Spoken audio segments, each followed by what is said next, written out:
Murals, tags and urban art are all coming in from the cold. Street art is now in museums, on gallery walls and sold at auction. And the 9th Urban Art Fair here in Paris is proof that it's a thriving market too, with exhibitions and events featuring more than 100 artists taking place there. And to tell us more, I'm joined by artist Logan Hicks and photojournalist Martha Cooper. Welcome to the show, both of you. Great to have you. Thank you for having us. Well, you're among the international talents creating work at the Urban Art Fair, and your joint project blends stencil art and photography. Logan, perhaps you can just tell us a bit more about this collaboration, the pieces it has resulted in as well. So, Martha and I have been friends for many years, and although most people are aware of her work through the graffiti that she's photographed, she has so many bodies of work, from tattooing to down in South Africa to, just street life in New York in the 70s that,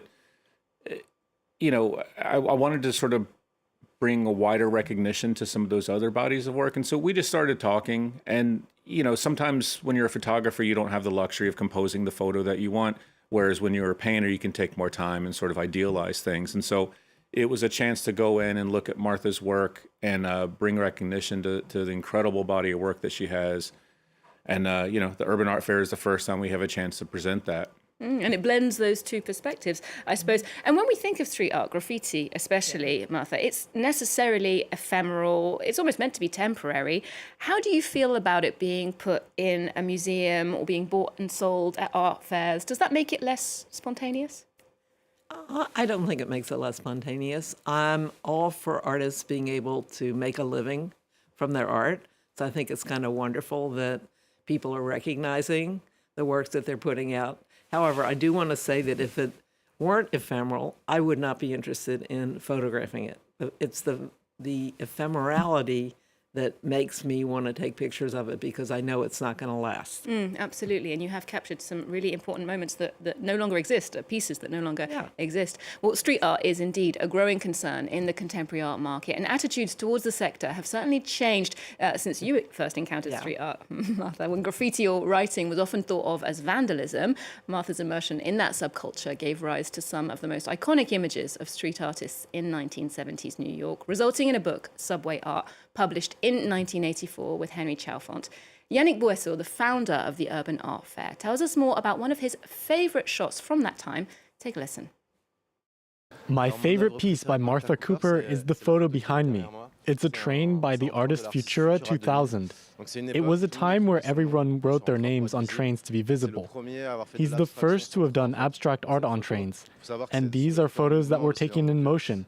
For me, it's an emblematic piece because you had to know at what time the train passed, at what speed. You had to be present, so you had to be integrated in the whole creative process, as was Martha Cooper. So for me, this marks the beginning of contemporary urban art. So Martha, as we can see, it's a landmark book. This is a re-edition of the original from 1984. It's cited by almost every street artist working today. But when you were putting the book together, did you imagine that it would resonate so far beyond the 5 boroughs of New York? Because it's universally appreciated around the world. I used to say this could only happen in New York. That was my attitude. And I thought I was documenting something very interesting, special, and unusual, but very specific to that time and that place. Because anybody who's ever tried to paint with a spray can knows how difficult it is. And I just didn't think that the conditions that gave rise to graffiti in New York City would happen someplace else. As it turned out, you don't need those conditions.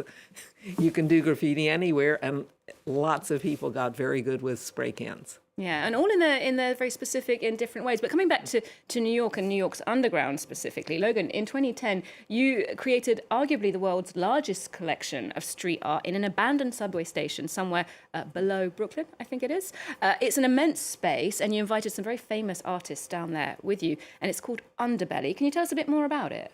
Sure. So a friend of mine showed me a station that was it was actually an uncompleted subway station, and I explored it. And, at first I went in there with the idea that I might put my art in there.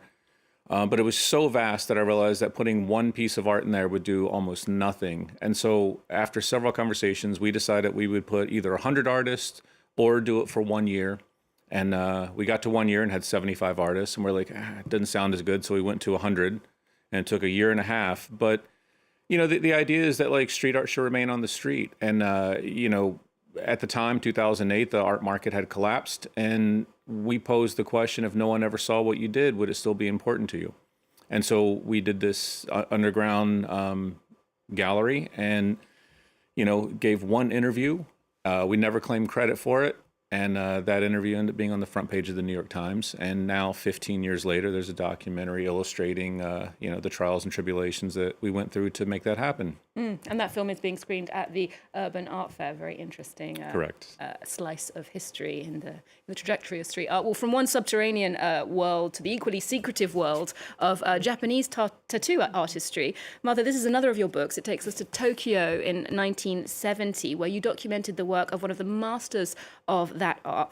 Tell us about what it was like the first time you gained access to his studio.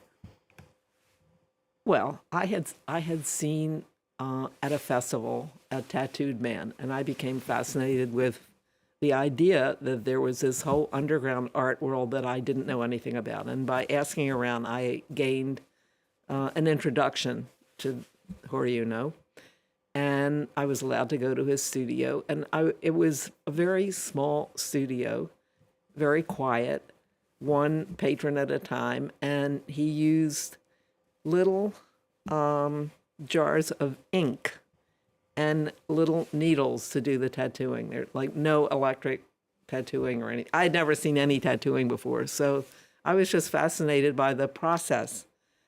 And he only did a little bit at a time. So his clients would come in and have like an inch tattooed, and then the next week they would come back for more. So I made multiple trips.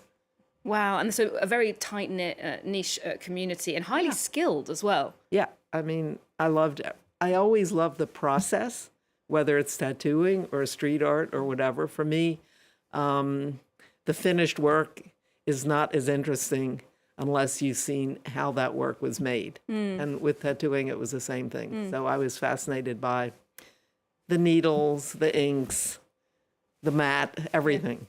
And Logan, speaking of that approach to craftsmanship and skill, your work in print stenciling is extremely intricate, elaborate, precise, and your mural, Tunnel Vision, in East Harlem is the largest piece of art of its kind. What was your vision for that piece when you were sketching it out, when you were starting it? Well, so the piece in Harlem, I mean, Harlem is a fairly inhospitable place in certain locations. There's not a lot of greenery. At the time, that there was a bird watcher in Central Park who had the police called on him because someone deemed him suspicious. And I just thought, like, you know, it's a shame that people can't go and watch birds without being harassed. And so I put this mural up with the idea that I would include all the birds that were specific to New York State. And so it's a 19,000 square foot mural with lush greenery and the birds that are contained within it. And there is a soundtrack that goes with it, although I understand that stopped running. But just the idea was that people could go and bird watch, you know, in the middle of East Harlem. Wow, very urban nature mashup. Well, you adapt to the environment that you live in. It's one of the many ways that I try to do so. Yeah, that's true. And Martha, much of your early photography shows the joy and creativity to be found on the streets of New York. It's like a love letter to the city and its population. Obviously, the city's changed a lot over the intervening years. What would you say is the biggest change you witnessed?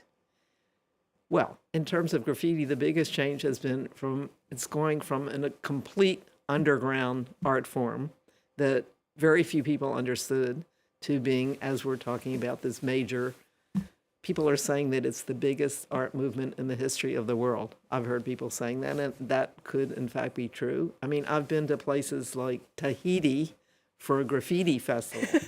I mean, who could have imagined that? So I would say going from underground to above ground, and a general appreciation of the skill and aesthetics of graffiti has been, for me, the biggest change, because that's the world that I'm in. Yeah, and I believe you're both from Baltimore originally. Correct. Originally, based in New York, etc. Yeah. Where would you say the most exciting street art is happening right now in the world, both of you?